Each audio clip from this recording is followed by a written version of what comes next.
Globalisation of trade is expanding rapidly, but many are left wondering if the media are offering a clear analysis of the critical voices. Somebody burns a flag, for instance. That's what you see in the front of the paper, on the front page. But you don't see these 250,000 people peacefully protesting. Pretty much usually one-sided and misrepresents what's really going on. In this programme, we explore the impact which new technology is having on the role of the traditional news gatherer.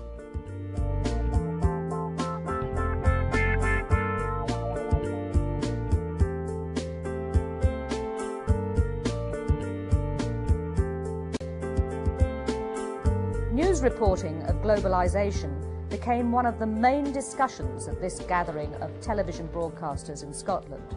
One of the key speakers was the president of CNN, Chris Kramer. There are only two broadcasters who now have a large spread of international bureaus. One is BBC, primarily public funded. One is CNN, business and commercially funded. And they're two different types of organisations, but they share a common goal, which is to try and make the world a smaller place. However, this former CNN producer believes that the world his previous employer offers is not the full picture. He has turned to the internet to provide a wider viewpoint on world events. CNN footage is often very flawed, in part because it narrows the range of discourse. You know, it says, well, it's bin Laden versus Bush. Well, what about other people in the world who have points of view that are critical of both bin Laden and Bush? Do we ever hear from them? Do we ever hear from NGO groups? Do we ever hear from critics of the policy in the same way that we hear from people who support the status quo or who are selling the policy? In London, workers within the media became so frustrated at the BBC's reporting of the conflicts that they held demonstrations outside the studios. They argue that the broadcaster has taken a bias towards the government line. People who work in the media really need to earn the right to call themselves journalists again after the way that they've reported the events of the last month. A lot of them have just turned themselves into part of the government propaganda machine, unquestioningly using phrases like war on terrorism without questioning what they mean. I mean, war has a specific meaning under the Hague Convention. In New York, reporters who have felt alienated by the mainstream news agenda have gone beyond just demonstrating and have created their own broadcasting outlets. You are listening to Democracy Now! In Exile, the War and Peace Report. I'm Amy Goodman. There's such a dearth of critical reporting on why this happened, what the response has been. It seemed absolutely critical to expand our audience as much as we could, and the demand has been there. I mean, we've expanded from a 1-hour television show to a 2-hour War and Peace report on radio and TV. As well as distributing their reports across the United States and Canada, they also gain a far wider audience through the internet. The media has become the most powerful force in shaping public opinion, as well as just among the most powerful corporations in the world. And now they're beating a drum for war, and we run counter to that. As corporations take a tighter control of the mass media, some journalists believe that business links could affect their reporting. An investigation into Britain's largest commercial broadcaster, ITN, led at least one journalist to cast doubt on its objectivity. And that there was a company within the ITN building, 50% owned by ITN and 50% owned by this huge PR company called Burson Marsteller, which was called Corporate Television Networks, or CTN.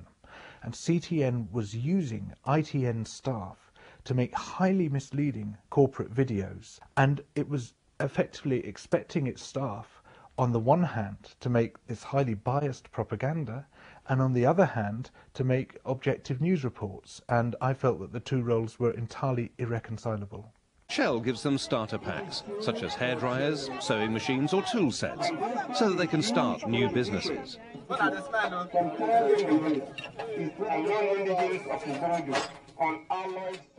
The fact that this was quietly going on within the building seriously shook my confidence about ITN's ability to deliver the product it said it was delivering.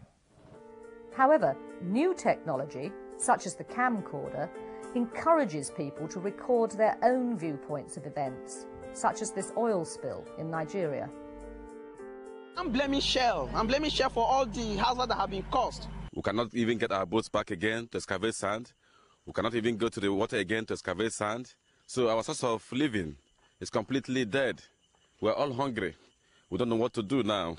Please, Shell and federal government, we are appealing to you to come to our aid. We don't have a source of living again. There are many people who are looking for answers to basic questions about power in the world, the distribution of wealth and resources, who are looking for media outlets that reinforce their own sense of the world, reinforce their own perspectives in the world, but also give them an outlet, a way to disseminate their own views to other audiences. And there have been points of blockage in the mainstream media who tend to cover the same issues the same way over and over again.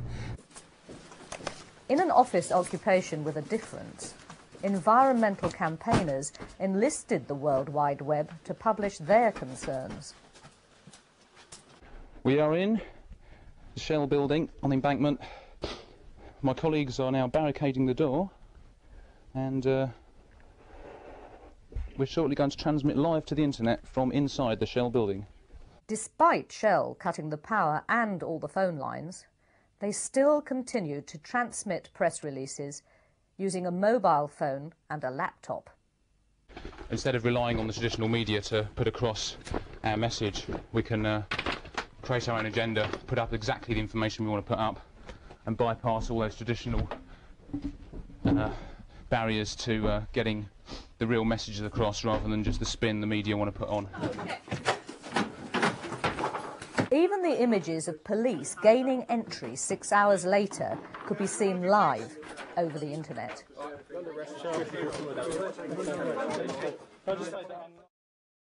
The cream pie is a traditional tool amongst globalisation activists, as former head of the World Trade Organization, Renato Ruggiero, discovered.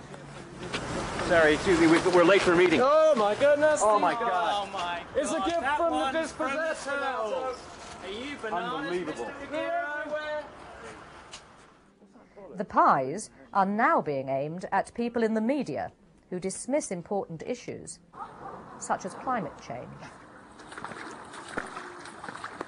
It just seemed to me that too many people were taking interest in The Skeptical Environmentalist, his book, without really being critical enough of what was, or really understanding enough about what was going on in there. So for me, putting a pie in his face was a way to undermine his sort of stature in that sense, and to make him look ridiculous, and to stop the kinds of things that he was using, like statistics and graphs and all that kind of stuff, stop it being taken seriously.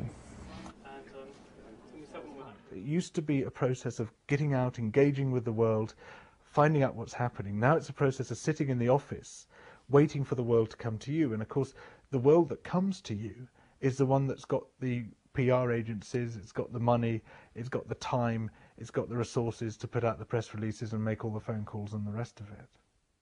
However, despite a multi-million-pound media campaign by the biotechnology industry, the British public still remains sceptical about genetically modified food. The British government has laid at least part of the blame for the nation's rejection of the science on the media. I can guarantee you tonight, unless I say something absolutely outrageous, there will be very little on the news about this whole issue. And what there is will be probably truncated in a very, very small time frame. And yet the issues that you're debating here and the types of issues that he raised just a moment or two ago are absolutely vital for the whole future of humankind. And it's a debate I think the public, if it were allowed to, would be far more interested in discovering the facts and coming to terms with that debate and engaging in it. Globalisation campaigners echo Tony Blair's belief that the media is failing to report important issues. these campaigners staged a mock funeral for journalism outside the studios of the BBC. To those who campaign against injustice, against the corporate ransacking of the third world, against genetic engineering, against the arms trade, or against the mindless, profit-driven destruction of our environment, to them we hereby bequeath the label, naive troublemakers. You know, politics has moved on, and the news agenda hasn't. There are journalists reporting from their hotel rooms and watching television, or reporting from the inside of press centres watching CNN. I mean, there's really no engagement. You really have to be with people, you know, spend some time with them, go onto the streets. Demonstrations against economic summits have spread from Eastern Europe to the United States. Has this been seriously reported by the international media, or has it just become a game in the eyes of some broadcasters? We got to stop meeting like this. I mean, wait a minute. Now, it's 6:30 this morning. Remember you said it's the fourth quarter, it's almost over, we're way ahead. Oh, so I missed it by a quarter or so. Every single one of these protesters had a huge social forum, counter summits, ideas, you know, there's stuff going on, really exciting ideas being talked about, you know, solutions being talked about. And then you turn on the news and it's about, you know, there's some small pocket of one gang of people who's acting unilaterally, and they're the news agenda, they're the, you know, and that's all the protest is about. And then people at home watching television just have the sense that, you know, that's what this movement is. We must take part in the debate about lazy journalism, and if the debate about lazy journalism means that we can be challenged about our perception of world events, then so be it. Possibly the strongest challenge to the media monopolies is emerging from a rapidly growing network of volunteer-run independent media centres. We don't have the kind of news that actually makes a difference in people's lives and gives them the analysis and the critique, and then also a key ingredient is the alternatives. Where can we actually go? What's actually being done? Who can actually talk about what a progressive economic transition might look like? Using digital cameras and the internet, outlets are being created all over the world for viewpoints not often heard in the mainstream media. We wanted to make sure that the activists not only could be seen and heard through our media, through independent media, but we also wanted to give them the tools so that they can make their own media and speak for themselves rather than having someone speak for them, which we know has problems. A unique website has been created, encouraging anyone, anywhere, to publish their own eyewitness accounts without the involvement of an editor. The internet's sort of reflecting the new kind of political organising in creating a sort of global fabric of struggle, and it's internationally networked. So increasingly now you do get even very poor movements from the south that have more internet access or have some internet access. The first independent media centre was launched during the protests at the World Trade Organization Summit in Seattle. Their website quickly became the trusted voice of the campaigners.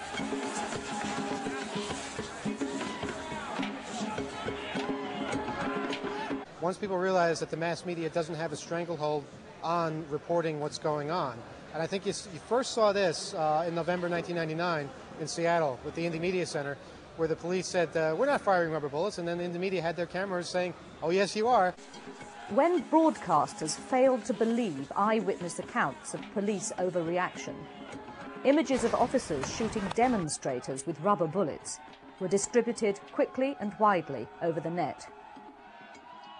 We had evidence. We had the actual rubber bullets in the IMC in Seattle, and we published that to the web immediately for the world to see. And later CNN had to turn around its coverage, and by the end of the week they were actually doing a story about what we were doing.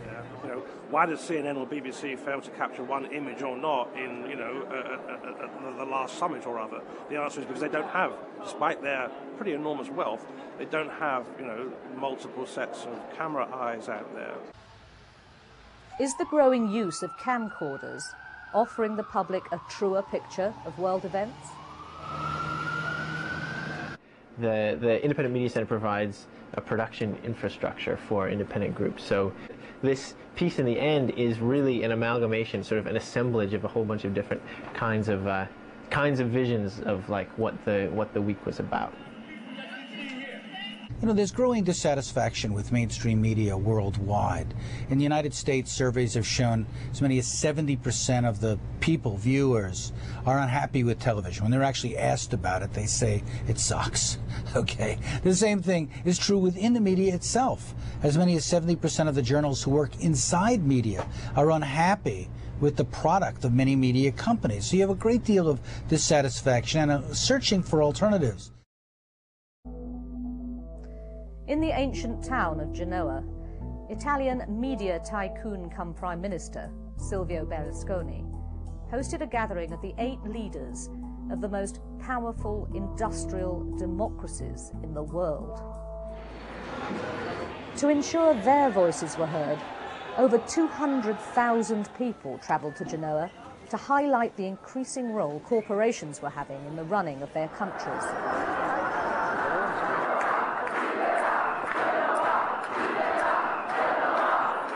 As the streets shook to the sounds of dissent, the first Italian independent media centre was established to report on the G8 meeting.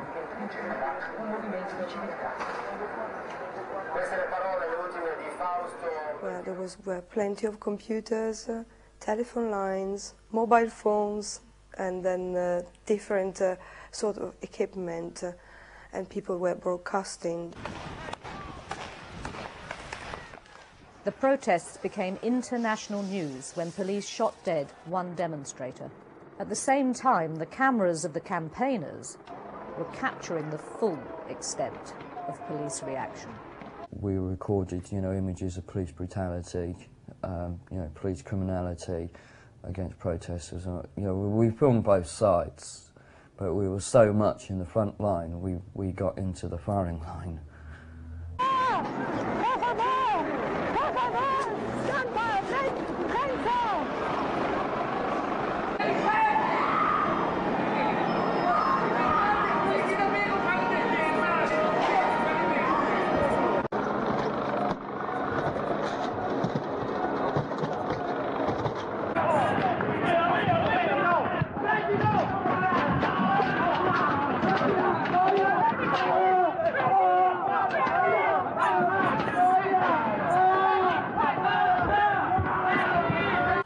People have to see what happened in Genoa, what really happened, which was, a lot of violence. Just after midnight, police raided the independent media centre and the sleeping area opposite. And I was whacked in the legs, went down on the floor, and I was screaming, journalist, not resisting arrest.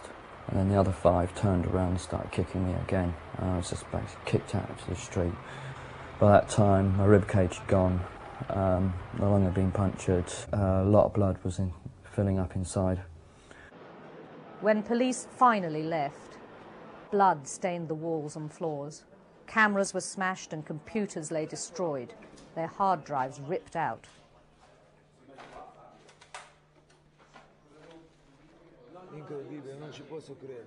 Dozens of people were hospitalized. Però tutti quelli che massacrano, che vanno in ospedale, poi ciao, non tornano più quelli, rimangono lì con loro, in questura, e chissà quante botte ci danno. Allora io devo scegliere se preferisco un embolo magari questa notte, o se invece preferisco farmi massacrare di botte in questura. Cosa scelgo? Voi cosa scegliereste? Io preferisco forse l'embolo. None of the TV channels owned by the Italian premier reported the brutal attack. The great majority of news broadcasting sides with the powerful against the powerless. And I don't think that's a conscious decision, a news editor waking up in the morning and saying, right, I really must shaft the powerless while standing up for the powerful. But it's the way that it works out. And that's partly because of the nature of the organisations, but it's also because of the nature of political discourse, that the people with the most wealth and power are the ones who are best heard. For me, unless all of us invest in news gathering, big news gathering and little news gathering, the world will be a sadder place and a more dangerous place without it.